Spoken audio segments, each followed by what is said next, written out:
7 questions with Steve and Brad. 7 questions with Steve and Brad. It's another episode of 7 Questions with Steve and Brad. 7 questions, and what a guest we have today. Oh, my goodness. Oh, my goodness. You guys are going to recognize him. This guy's been in every TV show and movie in the history of Hollywood. Keith Coogan is with us, ladies and gentlemen. Yo, dude. Yeah, there he is. What's up, All Keith? right. How are you, brother? What's up, guys? Rock and roll. Yeah. Absolutely. All right. Yeah. Question number 1. What is your favorite 80s movie that you weren't in? Breakfast Club. That's Very good choice. Is that the go-to, Keith, forever? The It Breakfast could be Club? Say Anything. It could be Raiders. Oh, Yeah. what about Blade Back? Runner. What about So Back to the that Future? can rotate. You got me. I just thought of John Hughes, and I'm like, I kind of almost went to 16 Candles, but I think Breakfast Club's a better film. Okay, so I know that you were in the Knight Rider car. Is that right? Correct. You Third were episode. the third episode. Did you get to drive it or sit in the driver's seat at least? Sure, I sat in the driver's seat. David Hasselhoff would become a child in that car. And he'd start doing voices like pursuit mode. I'm after you. I'm after you. I'm pursuing you. He'd go, Norm. This is Norm. I am Norm. Like for normal mode. Yeah. David Hasselhoff is the greatest guy to work with when you're 12 years old and in a talking car. Do you still have the wig from Don't Tell Mom? Warner Brothers has it in their archive. As a matter of fact, they pulled it out when I was promoting the movie, and I'm wearing it on AM Los Angeles with Steve Edwards, and I won't break character. I'm Kenny giving a Belgian waffle recipe. So Steve goes, fine, all right, Keith, just break your, Keith, and the movie's coming out. I'm like, dude, what are you talking about? I don't know who this Keith is. He literally reaches up and he pulls the wig off of my head. No! First of all, I was amazed when I showed up, and it's months later from filming, and the makeup artist goes, yeah, the Warner Brothers Archives brought this, and they brought the Kenny wig on the set.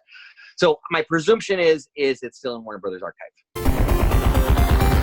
Have you ever had a nickname? Uh-oh. Woody.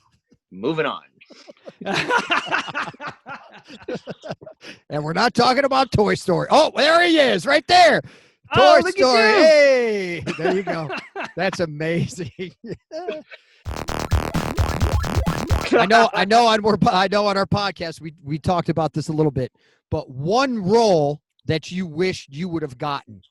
Elliot. Mouth. Lucas. Name it. Farmer Ted. Lloyd Dobler. I said auditioned one, Keith. I said every one. single one of those films. Yeah, amazing, right? Oh, man. Oh, You were, that'd be so and fun. I could tell you're such a workhorse. You love to work. I love that. Of course you love to work. Oh my God. Well, but I don't know who I am when I'm not working. not just for the sake of getting it, but for the actual doing of it too. Not just the trophy of I got this job, but Greatest job in the digging world. in. Great. The process is the greatest job in the world. Next question. How thick is your wallet? Okay, not bad. It's not George Costanza. Okay.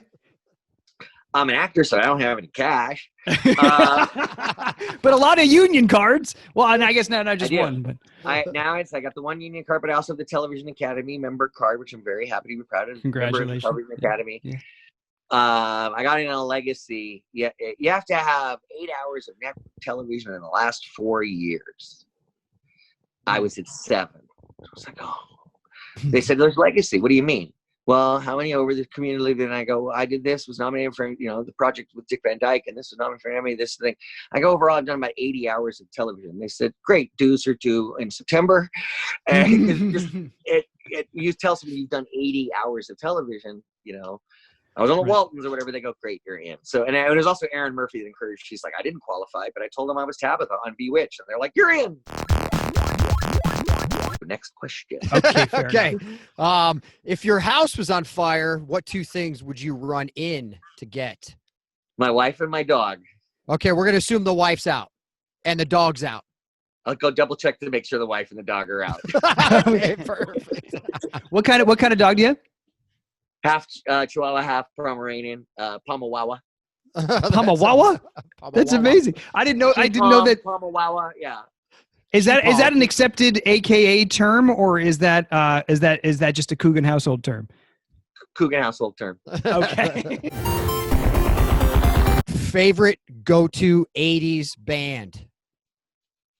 80s band? Yes. The Cure.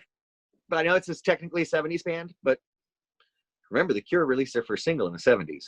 Sure. Duran too. Don't forget your roots. I go towards rock. I go towards 80s.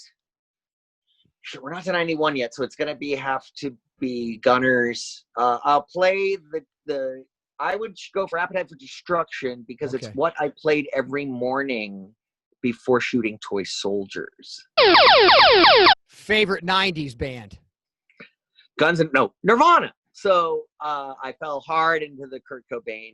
I was 21 and I had the TV up real loud on MTV and people over for like a party or something. And they go, Buzzbin clip. And they played Smells Like Teen Spirit. I started growing the hair out. I got the striped shirt, the Seattle look. I was done. Final question. Proudest moment of your career? The last thing I worked on. You can't pick a moment. It's like picking your favorite kid. Sure. I tend to fall back on Cousins a lot. People go, what was your favorite movie to work on? And I usually fall to Cousins. I got the part because I read for it and I got the part. And he goes, well, you weren't the best to read for Mitch. I went, oh, really? He goes, but when you read with Ted, he was the best when he read with you. Wow. And so that's why I like playing supporting characters, the brother. My job is to help make sure audience loves the main people and laugh at me. That's awesome, dude. Thank you so much for taking the time. Thank you, Keith Coogan. 7 questions with Keith Coogan. 7 questions answered poorly by Keith Coogan. No, you're answered great, man. Please subscribe to our YouTube channel.